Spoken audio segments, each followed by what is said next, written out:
Hello दोस्तों, स्वागत है आपका अपना YouTube channel MTA GK quiz. और आज के इस वीडियो में हम लोग देखने वाले रीजनिंग के पार्ट 46। यदि आप लोग इससे पहले के पार्ट नहीं देखे हैं तो आप लोग उस वीडियो को ज़रूर देख लीजिएगा, क्योंकि मैं यहाँ पर उन्हीं क्वेश्चन का सिलेक्ट करता हूँ जो आगामी एग्जाम के लिए बहुत ही उपयोगी होने वाला। यदि आप लोग मेरे चैनल पर नए हैं तो चैनल को सब्सक्राइब कर लीजिएगा और वीडियो को शुरू से एंड तक बिना स्किप किए देखिएगा। मैं टोटल 20 क्वेश्चन लाता हूँ जो सभी एग्जाम के लिए उपयोगी होने वाला है। तो मैं वीडियो को स्टार्ट करता हूँ। पहला क्वेश्चन है, अक्षर समूहों के संबंधित युग्मों के लिए अनुपस्थित पद का चयन करना है। ठीक है, यहाँ पर इसका संबंध इतना दिया हुआ है तो इसका संबंध पूछ रहा। ठीक है, तो यहाँ पर क्या लिखा हुआ है, BEAK, इसका संबंध दिया हुआ है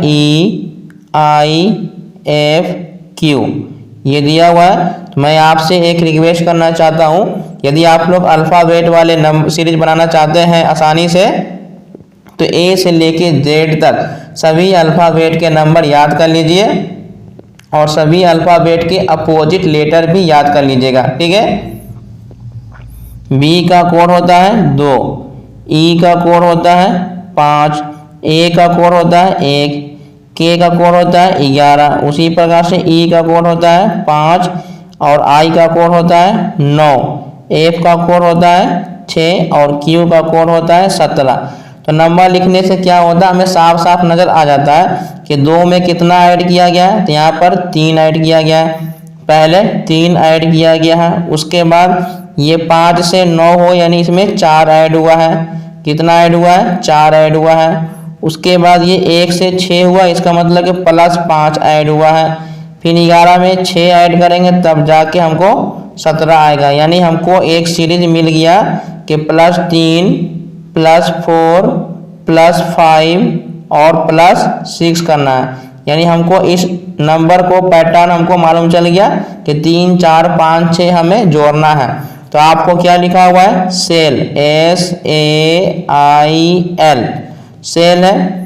तो ये एस का कोड कितना होता है, एस का कोड होता है 19, ए का कोड 1 होता है, आई का कोड 9 होता है और एल का कोड होता है 12। तो 19 में 3 जोड़ेंगे तो 22 होगा, 22 होता है भी का। 1 में 4 जोड़ेंगे तो 5 होगा, 5 होता है ई का।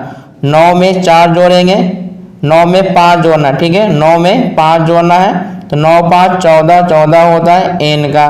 12 में 6 जोड़ेंगे तो 18, 18 होता है आर का। VENR, VENR option number C इसका सही जवाब है। तो मैं बढ़ता हूं अगले प्रश्न की ओर।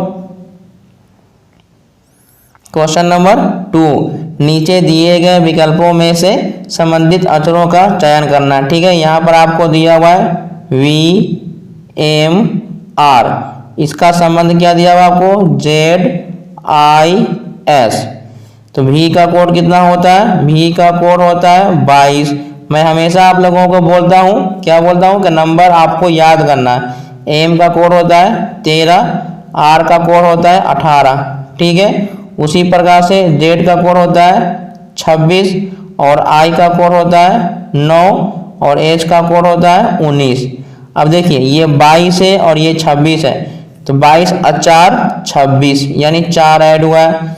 ये है 13, ये है 9। अब यहाँ पर ये माइनस हो गया तो 13 में से 4 जाएगा तो 9 हो जाएगा। फिर ये 18 में 1 ऐड हुआ है यानी +1 ऐड हुआ है, यानी +4 -4 और फिर +1 करना है। क्या मिला था नंबर सीरीज, 4 ऐड करना है तो 4 माइनस करना है और +1 ऐड करना है। यही हमको नंबर पैटर्न फॉलो कर रहा है। तो उसी प्रकार से AKT, ए का कोड कितना होता है, 1 होता है। के का कोड कितना होता है 11 और टी का कोड कितना होता है 20। तो पहले हमें इसमें 4 ऐड करना है, कितना 4 ऐड करेंगे तो 1 में 4 ऐड करेंगे तो 1 और 4 5, कितना हो जाएगा 5 हो जाएगा। तो 5 किसका होता है, ई होता है। फिर 11 में से हमको अब क्या करना है, 4 को माइनस करेंगे तो 11 में से 4 गया 7, 7 किसका होता है, जी का। फिर लास्ट में 1 ऐड करना है तो 20 में 1 ऐड करेंगे तो 20 1 21, 21 किसका होता है, यू का होता है, EGU। ऑप्शन नंबर डी यहाँ पर हमको मिल गया। ठीक है, ऑप्शन नंबर डी इसका करेक्ट आंसर है। यदि आप लोगों को मेरा वीडियो अच्छा लग रहा है तो वीडियो को लाइक कीजिए और अपने दोस्तों के साथ शेयर कीजिए। यदि आप लोग मेरे चैनल पर पहली बार विजिट कर रहे हैं तो चैनल को सब्सक्राइब कर लीजिएगा और साथ में बेल आइकन को दबाना ना भूलिएगा, क्योंकि जब भी कोई मैं वीडियो अपलोड करूंगा तो नोटिफिकेशन सबसे पहले आपके पास पहुंच जाएगा। तो मैं बढ़ता हूँ अगले प्रश्न की ओर। क्वेश्चन नंबर 3, उस विकल्प की पहचान करें जो तीसरी आकृति से उसी प्रकार संबंधित है जिस प्रकार दूसरी आकृति पहली आकृति से संबंधित है। यानी पहली आकृति का संबंध दूसरा से जो है उसी प्रकार से आपका इसका संबंध हमको निकालना है। तो देखिए, बाहर है वर्ग, अंदर है त्रिभुज। तो यहाँ पर क्या हो गया कि त्रिभुज बाहर चला गया और वर्ग अंदर चला गया, यानी बाहर वाला अंदर और अंदर वाला बाहर आ गया। अब यहाँ पे देखिए षटकोण अंदर है, इसका मतलब है कि हमको षटकोण बाहर चाहिए और अंदर पंचभुज चाहिए। तो ये हमारा षटभुज बाहर है और पंचभुज अंदर है। ऑप्शन नंबर सी हमारा बिल्कुल सही जवाब है। तो मैं बढ़ता हूँ अगले प्रश्न की ओर। क्वेश्चन नंबर 4, कौन सी संख्या नीचे दिए गए संबंध को सर्वोत्तम ढंग से पूर्ण करेगी। जैसे बास्केटबॉल का संबंध 5 से है तो फुटबॉल का संबंध क्या होगा। तो कहने का मतलब है बास्केटबॉल में 5 प्लेयर होता है। बास्केटबॉल में कितना होता है 5, तो फुटबॉल में कितने प्लेयर होते हैं, तो फुटबॉल में 11 प्लेयर होते हैं। ऑप्शन नंबर सी इसका सही जवाब है। तो मैं बढ़ता हूं अगले प्रश्न की ओर। क्वेश्चन नंबर 5, ये आपको डायरेक्शन वाले प्रश्न है। तो ये नॉर्थ होता है, ये साउथ, ये वेस्ट और ये ईस्ट होता है। ठीक है, उसके बाद ये हमारे बीच वाले होते हैं। अब पढ़ते हैं क्वेश्चन। पार्वती दक्षिण पूर्व दिशा की ओर जा रही थी। तो हम इसको मान लेते हैं, यहाँ पर बोला है इसका ये इनिशियल पॉइंट है। ठीक है, तो पार्वती दक्षिण पूर्व, तो दक्षिण पूर्व हमको यहाँ पर ऐसे जा रही थी। ठीक है, इस तरह से जा रही थी। वह ठीक 90 डिग्री दाएं मुड़ी, 90 डिग्री दाएं मुड़ी। तो 90 डिग्री दाएं का मतलब हो जाएगा इसका दाएं इस प्रकार से आएगा। तो 90 डिग्री यहाँ से यहाँ 45, 45 से ये हो गया 90, यहाँ पर आ गया। ठीक है, क्योंकि यहाँ से यहाँ होता है 45 और फिर 45, 90 हो गया। हमको यहाँ पर आ गया वह किस दिशा की ओर चल रही है। अब यहाँ पर आ गया तो यहाँ पर कौन सा होगा, ये है पश्चिम, ये है दक्षिण। तो दक्षिण पश्चिम, क्योंकि ये बीच में आया हुआ है दक्षिण पश्चिम। ऑप्शन नंबर सी। तो मैं बढ़ता हूँ अगले प्रश्न की ओर। क्वेश्चन नंबर 6, एक आयताकार हॉल में प्रवेश करते समय। ठीक है, एक आयताकार हॉल है, ये एक आयताकार हॉल है। तो प्रवेश करते समय के का मुंह पश्चिम की ओर है। तो पश्चिम देखिएगा, ये हमारा नॉर्थ है, ये साउथ है, ये वेस्ट है और ये ईस्ट है। ये हमारा आयताकार हॉल है, इसमें हमको इन करना है। तो बोला कि इन करते समय के का मुंह पश्चिम की ओर है। तो पश्चिम इस तरफ होता है, यानी वो इस तरफ से एंट्री करेगा। ठीक है, इस तरफ से एंट्री कर रहा है तो पश्चिम की ओर है। फिर वह कमरे के बाएं कोने तक जाने के लिए तिरछी, बाएं इसका इस तरह से होगा, ये तिरछे इस तरफ से आएगा, विकर्ण की ओर आ गया, चलता है। तो अब वह किस दिशा की ओर चल रहा है, यानी ये नीचे की ओर आ रहा है। कहाँ आ रहा है, नीचे की ओर आ रहा है। ये इनिशियल पॉइंट से अगर नीचे आते हैं तो ये दक्षिण होता है और ये पश्चिम होता है। ऑप्शन नंबर सी हमारा राइट आंसर है। तो मैं बढ़ता हूँ अगले प्रश्न की ओर। क्वेश्चन नंबर 7, उस आकृति का चयन करें जो निम्नलिखित श्रेणियों के बीच के संबंध को सर्वोत्तम ढंग से निरूपित करती हो। आपका गेहूं दिया हुआ है, अनाज है, प्याज है, मक्का है। ठीक है, तो यहाँ पर आपको 4 चीज़ दिया हुआ है। तो गेहूं है जो कि एक प्याज है और एक मक्का है। ठीक है, ये मक्का हो गया, गेहूं अलग चीज़ है, मक्का अलग चीज़ है। तो गेहूं अलग चीज़ है, मक्का अलग चीज़ है, लेकिन ये दोनों के दोनों अनाज है। तो ये अनाज में आ गया। और प्याज तो बिल्कुल अलग रहेगा क्योंकि ये सब्जी है। ऑप्शन नंबर बी हमारा बिल्कुल सही है। तो मैं बढ़ता हूँ अगले प्रश्न की ओर। क्वेश्चन नंबर 8, उस आकृति का चयन करें जो निम्नलिखित श्रेणियों के बीच के संबंध को सर्वोत्तम ढंग से निरूपित करेगा। भारत है, यूरोप है, एशिया है, जर्मनी है। ठीक है, यहाँ पर आपको बताना है। तो भारत जो है वो किसके अंदर आता है, वो आता है एशिया के अंदर। जर्मनी किसके अंदर आता है, तो ये यूरोप के अंदर आता है। तो ये वाला हमारा सही है। ऑप्शन नंबर ए इसका राइट आंसर है। तो मैं उम्मीद करता हूँ आप लोग अच्छे तरीके से समझ गए होंगे। यदि आप लोग मेरे चैनल पर पहली बार विजिट कर रहे हैं तो चैनल को सब्सक्राइब कर लीजिएगा और अपने दोस्तों के साथ शेयर भी कर दीजिएगा। तो मैं बढ़ता हूँ अगले प्रश्न की ओर। क्वेश्चन नंबर 9, यदि योग के लिए गुना लिखा हुआ, यदि योग के लिए गुना, घटाने के लिए भागा, गुना के लिए जोड़ और भाग के लिए माइनस हो तो इतना का मान क्या होगा। ठीक है, यहाँ पर आपको दिया हुआ है तो मैं लिख देता हूँ, ये 20 है, 20 के बाद गुना दिया हुआ 8 भागा 8 माइनस 4 प्लस 2। तो बोला है कि योग के लिए गुना करना है, तो जहाँ योग होगा तो यहाँ गुना कर देंगे।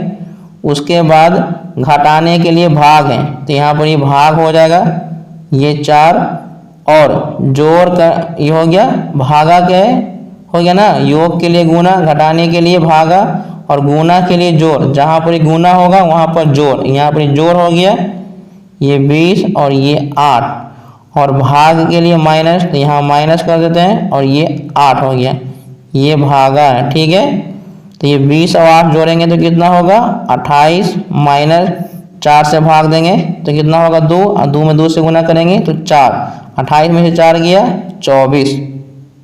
ऑप्शन नंबर ए इसका सही जवाब है। तो मैं बढ़ता हूँ अगले प्रश्न की ओर।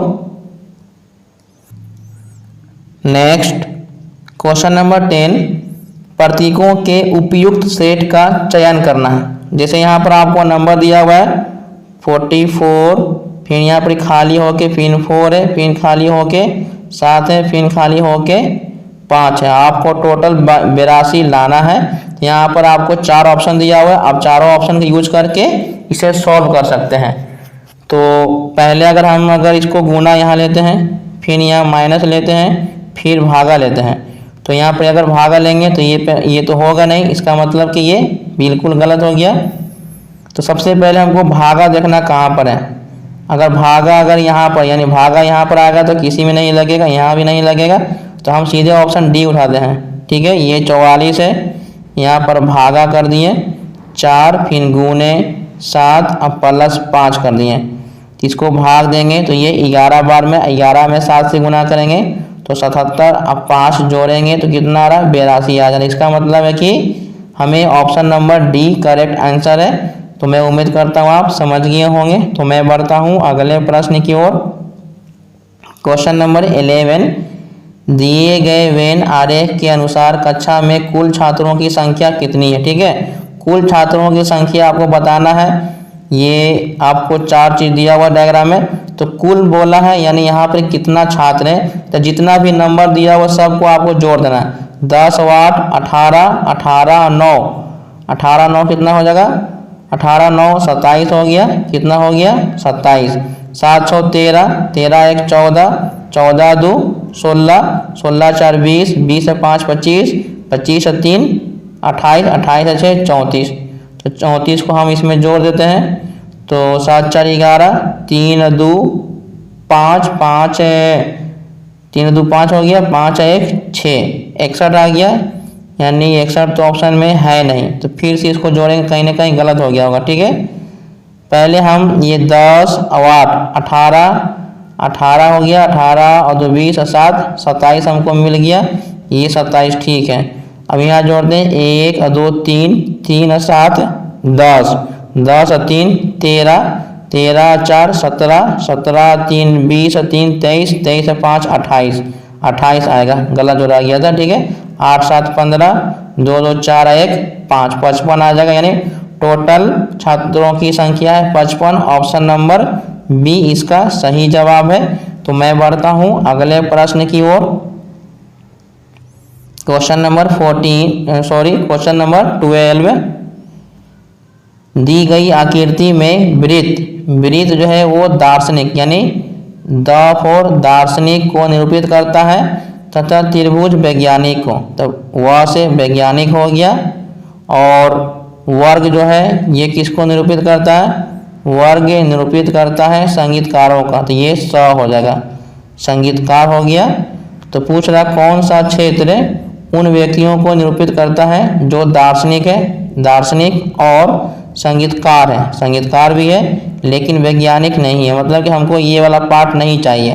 तो वैज्ञानिक वाला पूरा पार्ट काट देंगे। तो ये त्रिभुज वाला पार्ट है, तो ये त्रिभुज वाला पूरा का पूरा पार्ट हमको क्या कर देना है, काट देना है। ठीक है, त्रिभुज वाला जहाँ जहाँ पार्ट होगा काट देंगे, इसको हमको नहीं चाहिए। तो यहाँ पर पूछ रहा है ऐसा जो दार्शनिक हो और संगीतकार हो दोनों कॉमन हो, तो वो सिर्फ 2 है। ठीक है, ऑप्शन नंबर ए इसका सही जवाब है।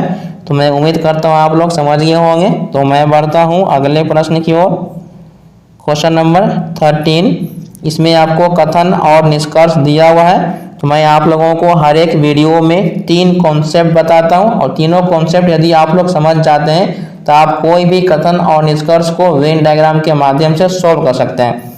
पहला कॉन्सेप्ट क्या है, सभी वाले कॉन्सेप्ट होते हैं। ठीक है, सभी का मतलब होता है कि एक छोटा सा सर्किल बड़े सर्किल के अंदर हो जाएगा, यानी इस प्रकार से सर्किल हो जाएगा। तो ये हमारा सभी के लिए हो गया।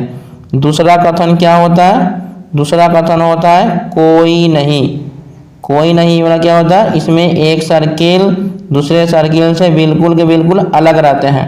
तीसरा हमारा क्या होता है, तीसरा होता है कुछ वाले, कुछ आम खट्टे हैं कुछ लड़के, यानी इसमें 2 सर्किल एक दूसरे को चैन की तरह काटते चले जाएंगे। तो ये कुछ वाला हो गया।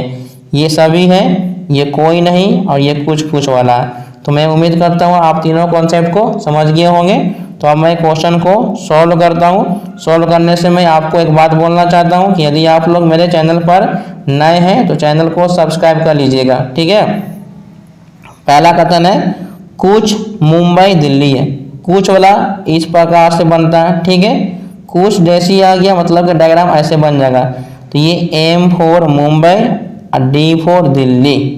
उसके बाद क्या है, उसके बाद कुछ कोलकाता मुंबई है, कुछ कोलकाता, तो ये कोलकाता इसमें आ जाएगा। तो ये कोलकाता आ गया। उसके बाद बोला कुछ चेन्नई दिल्ली है, तो दिल्ली वाला में लग जाएगा चेन्नई, CH चेन्नई।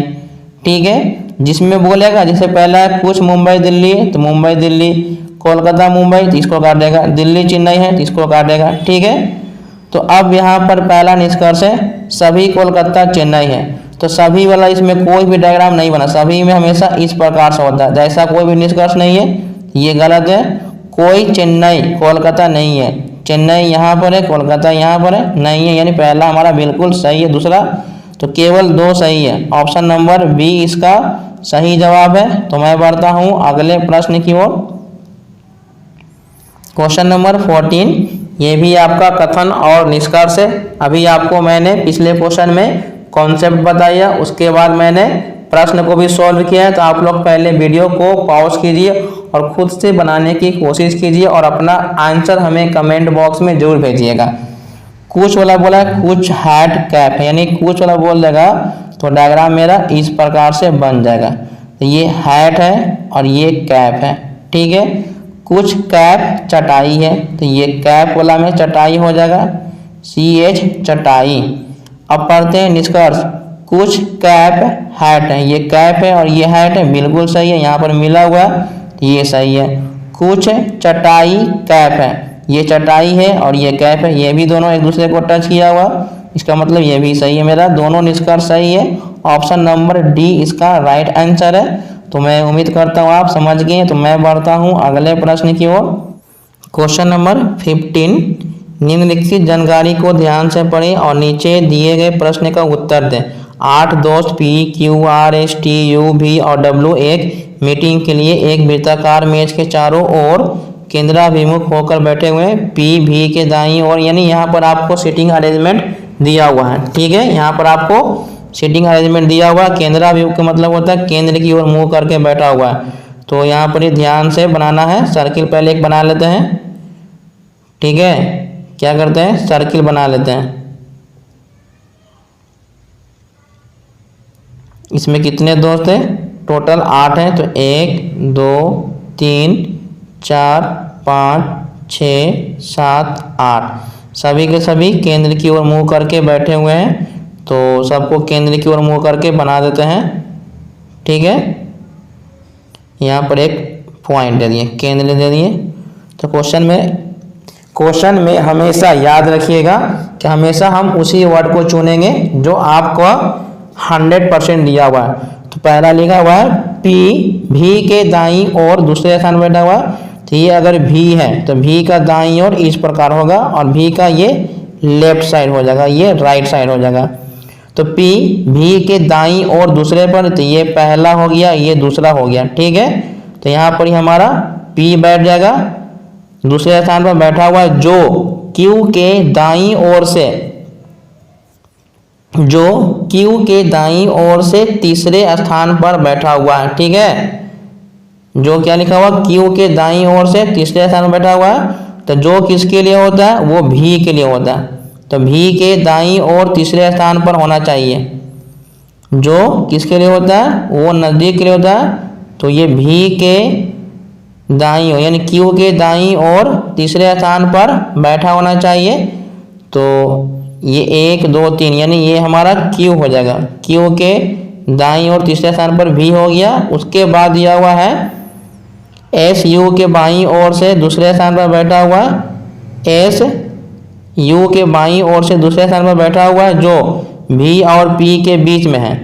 तो जो आता है वो हमेशा नज़दीक वाला, माने U जो है ये V और P के बीच में U आ जाएगा। तो ये हमारा यहाँ पर खाली है, तो U हमारा यहाँ पर बैठ जाएगा। और S जो है वो U के बाईं ओर दूसरे स्थान पर, तो ये पहला है, तो यहाँ पर हमारा S आ जाएगा, S बैठ गया। उसके बाद लिखा हुआ है R Q या T के बगल में नहीं बैठा हुआ, यानी जहाँ पर हमारा Q और T होगा वहाँ पर R नहीं होगा, ठीक है। तो हमारा R कहाँ पर बैठेगा। तो क्वेश्चन नंबर 15 मैंने आप लोगों को आधा बता दिया और मैं आप लोगों को एक डायग्राम दिखाने वाला, उसे ध्यान से देखिएगा कि यहाँ पर क्या बोला है कि ये आपको सर्किल में बनाया हुआ है। इसमें क्वेश्चन इसका राइट आंसर हो जाएगा ऑप्शन नंबर बी है। ये यहाँ पर सभी क्या है बैठाया हुआ है। तो इसको ध्यान से देख के खुद से ट्राई कीजिएगा कि कैसे बैठाया गया, ठीक है। तो मैं बढ़ता हूँ अगले प्रश्न की ओर। क्वेश्चन नंबर 16, दोपहर के इतना बजे घड़ी की घंटे और मिनट वाली सुई के द्वारा बनाया गया बृहद कोण निकालना है, ठीक है। तो थीटा निकालने के लिए मैंने आपको हर एक वीडियो में बताता हूँ कि 30h - 11/2m होता है। h का मतलब होता है घंटा, m का मतलब होता है मिनट। यहाँ पर आपको घंटा, मिनट और सेकेंड में दिया हुआ है। तो ये 24 सेकेंड को हमको चेंज करना होगा। तो ये 10 हमारा मिनट है, प्लस हो जाएगा 24/60। 12 से काटेंगे तो 2 बार में, 12 से काटेंगे तो 5 बार में, 5 दहाइयाँ 50, 50 से 2 52 हो जाएगा, यानी 52/5 हो जाएगा, ठीक है। तो ये 30 × 1 - 11/2 × 52 अब बटा में हो जाएगा हमारा 5।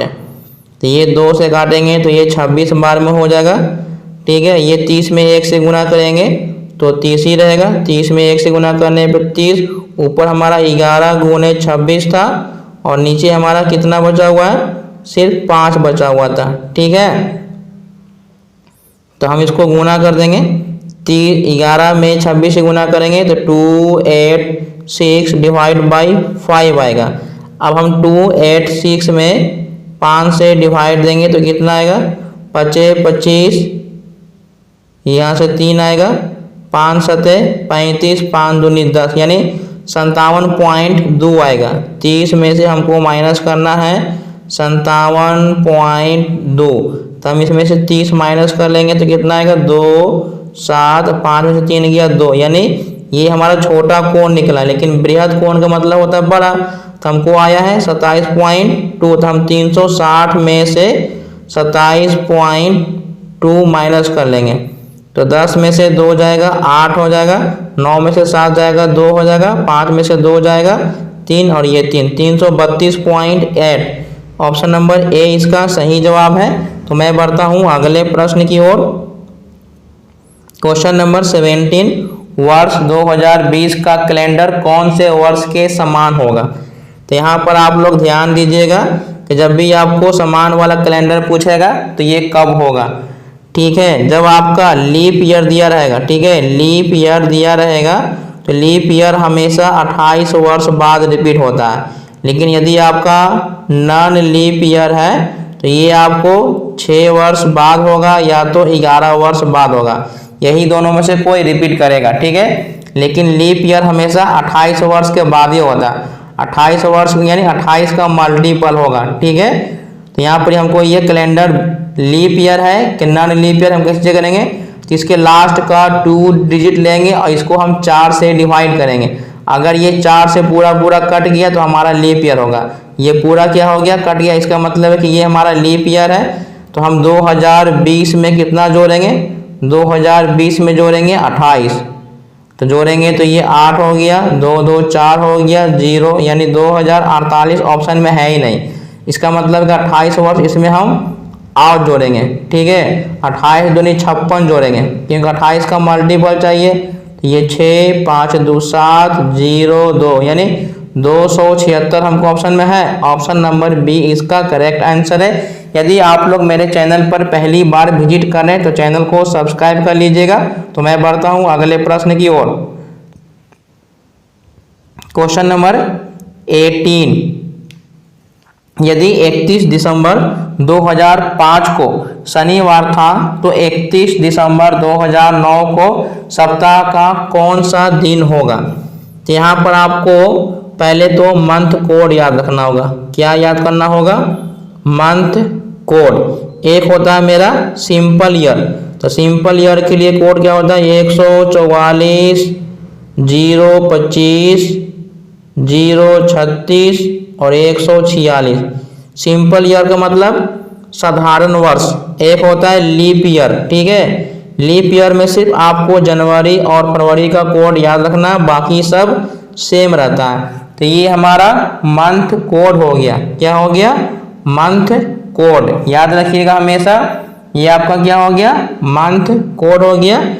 तो अब आपको डे कोड भी याद रखना होगा।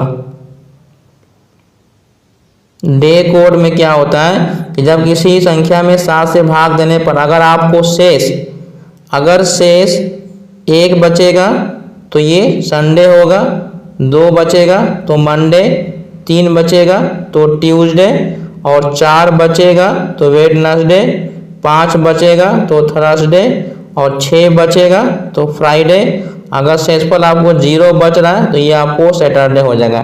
तो ये आपको डे कोड हो गया। तो आपको मंथ कोड, डे कोड सब याद रखना होगा, ठीक है। अब यहाँ पर आपको क्या दिया हुआ, 31 दिसंबर दोनों हमारा क्या है, सेम ही है। डेट हमारा क्या है, सेम है, सिर्फ ईयर चेंज है, ठीक है। कौन सा चेंज है, ईयर हमारा चेंज है। तो हम यहाँ पर क्या करते हैं, अलग अलग निकाल लेते हैं। 31 दिसंबर है तो 31 दिसंबर का मतलब होता है 31 में अगर हम 7 से भाग देंगे, हम केवल शेषफल लिखेंगे। 31 में अगर हम 7 से भाग देंगे, 7 का 28, हमको 3 आएगा। दिसंबर का कोड क्या है, दिसंबर का कोड होता है, दिसंबर का कोड कितना होता है, लास्ट में 46 यानी 6 हो जाएगा। प्लस फिर हम इसका ये लास्ट डिजिट लेते हैं 05 में 7 से भाग देंगे तो 5 ही आएगा। उसके बाद हम ये 5 में लीप ईयर चेक करेंगे टोटल कितना आया, तो 4 से भाग देंगे तो 1 बार में आएगा। अब हम इसको 7 से भाग देंगे, ठीक है। तो 6 1 7 खत्म हो जाएगा, 5 3 8 यानी शेषफल हमको कितना आया, 1 आया।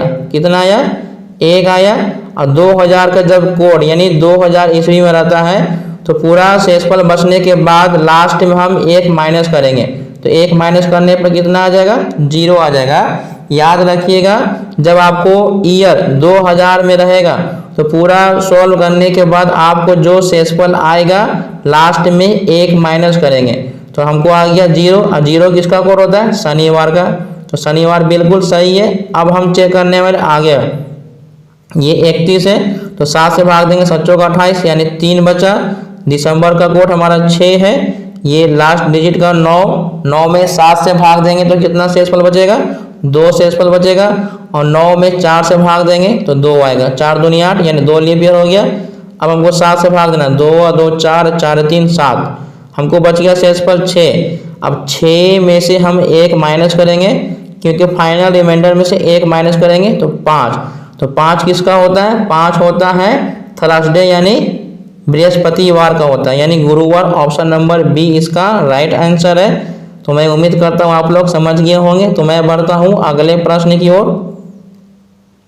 क्वेश्चन नंबर 19, निम्न चित्र में वर्गों की संख्या बताना है। तो मैंने आप लोगों को बताया है कि ये 1 है, ये 2 है और ये 3 है। इधर से भी 3 है तो इसका स्क्वायर करेंगे, इसका स्क्वायर करेंगे, इसका स्क्वायर करेंगे।